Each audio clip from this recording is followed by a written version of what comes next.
ये कहानी है आन्या जी की।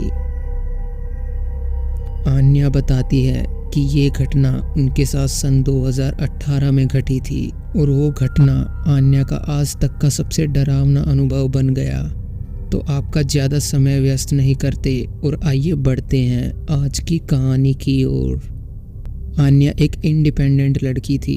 काफ़ी पढ़ने लिखने और डिग्री हासिल करने के बाद आन्या को एक गवर्नमेंट जॉब तो खैर नहीं लग पाई, लेकिन एक डिसेंट सैलरी वाली प्राइवेट जॉब ज़रूर लग गई।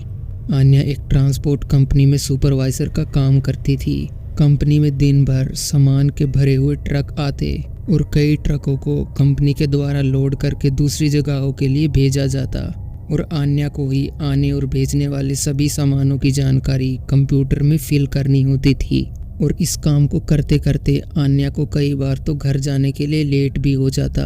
एक ऐसी ही रात आन्या को अपना काम निपटाते निपटाते रात के 10:30 बज गए। वैसे तो कंपनी में रात को रुकने के लिए रूम बने हुए थे, इसलिए आन्या आज रात को कंपनी में ही रुकने का डिसाइड करती है। वो रूम कंपनी के दूसरे सेक्शन में बने हुए थे। वहाँ पर लोगों को काफ़ी कम आना जाना होता था और सभी रूम भी लॉक रहते थे और उनकी चाबियाँ कंपनी का वॉचमैन संभालता था। इसलिए आन्या कंपनी के बिल्डिंग से बाहर आई और रूम की चाबियाँ लेने के लिए वॉचमैन के पास चली आई। आन्या वॉचमैन को बताती है कि उसे आज काम खत्म करते करते काफ़ी देर हो गई है, जिस कारण से उसे आज कंपनी में ही रुकना पड़ेगा, इसलिए उसे एक रूम की चाबियाँ चाहिए। तभी वॉचमैन आन्या से कहता है, मैं आपको चाबियाँ दे तो देता आन्या जी, लेकिन आपको याद हो तो कल संडे है और कंपनी तो कल बंद रहेगी। मैं भी कुछ देर में मेन डोर लॉक करके चला जाऊंगा और फिर सीधा परसों ही गेट ओपन होगा, इसलिए शायद आज आपको घर ही चले जाना चाहिए। इतनी टेंशन मत लीजिए आन्या जी, आपके पास तो आपकी पर्सनल गाड़ी है, बैठिए और सीधा घर जाकर ही उतरिएगा। आन्या सोचती है कि वॉचमैन की बात में दम तो है। उसने अंदर से खुद को थोड़ा मजबूत किया और गाड़ी में बैठकर घर के लिए रवाना हो गई। आन्या अपने घर भी कॉल करके बता देती है कि वो घर के लिए निकल चुकी है। आन्या लगभग अपना आधा रास्ता पार कर चुकी थी, लेकिन फिर ड्राइव करते टाइम आन्या देखती है कि आगे रोड पर पुलिस के बहुत सारे बैरिकेड्स लगे हुए थे और रोड को पूरा ब्लॉक किया गया था, क्योंकि वहाँ पर एक बस का बुरी तरह एक्सीडेंट हो चुका था।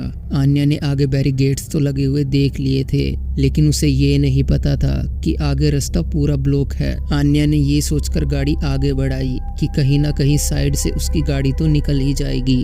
वो बैरिकेड्स के बिल्कुल करीब पहुंच गई। उसे बाहर 2-3 पुलिस वाले भी दिखाई दिए। उसी दौरान आन्या की गाड़ी के पीछे एक और गाड़ी आकर लग गई। आन्या ने सोचा कि पीछे वाली गाड़ी में जो कोई भी है वो उतर के पुलिस वालों से पूछ लेगा कि गाड़ी कहाँ से निकाली जाए, लेकिन उस गाड़ी में से भी कोई नहीं उतरा। जब पुलिस वालों ने देखा कि दोनों गाड़ियों में से कोई बाहर नहीं आया, तो उनमें से एक पुलिस वाला आन्या की गाड़ी की ओर बढ़ने लगा। पुलिस वाले ने गाड़ी के पास आकर आन्या से गाड़ी की विंडो डाउन करवाई और आन्या के बगैर पूछे बताने लगा, मैडम जी यहाँ से तो गाड़ी निकलेगी नहीं, आप एक काम करो, गाड़ी वापसी मोड़ लो और लेफ्ट साइड देखते हुए चलना। एक कच्चा रास्ता दिखाई देगा, आप उस रास्ते पर गाड़ी उतार लेना। वो रास्ता आपको 4-5 किलोमीटर दूर इसी वाले रोड पर निकाल देगा। ये बोलकर वो पुलिस वाला बाकी पुलिस वालों के साथ जाकर खड़ा हो गया। आन्या ने अब अपनी गाड़ी घुमा ली और थोड़ी ही दूर जाने के बाद उसे वो कच्चा रास्ता भी दिखाई दे गया।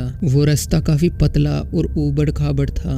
आन्या को तो ऐसा महसूस हो रहा था जैसे कि वो किसी रेगिस्तान में गाड़ी चला रही है। तभी उसे अपने साइड मिरर में दिखाई देता है कि वही दूसरी गाड़ी भी इसी घटिया से रास्ते पर उतर चुकी है। पता नहीं क्यों उस गाड़ी को देखकर आन्या थोड़ी सी घबरा रही थी। आन्या को ये डर था कि अगर उसके साथ कुछ गड़बड़ हुई तो वो अपनी गाड़ी ज्यादा तेज भी नहीं चला पाएगी, क्योंकि वो रोड तो रोड कहलाने के लायक ही नहीं था। थोड़ी दूर जाने के बाद आन्या को महसूस हुआ कि उस दूसरी गाड़ी ने अपनी रफ्तार तेज की है। उसे लगा कि शायद वो गाड़ी वाला उसे ओवरटेक करना चाहता है, इसीलिए आन्या ने अपनी गाड़ी थोड़ी साइड की ओर कर ली और अब वो दूसरी गाड़ी आन्या की गाड़ी के बिल्कुल बराबर में आकर चलने लगी। आन्या को ये काफी अजीब लगा, क्योंकि वो जो कोई भी था वो ना तो आन्या को ओवरटेक कर रहा था और ना ही अपनी गाड़ी पीछे कर रहा था। आन्या का एक बार मन तो हुआ कि विंडो डाउन करके पूछ लेना चाहिए चाहिए कि आखिर समस्या क्या है, लेकिन ऐसा करने से आन्या घबरा रही थी। उसने थोड़ा सा और इंतजार किया,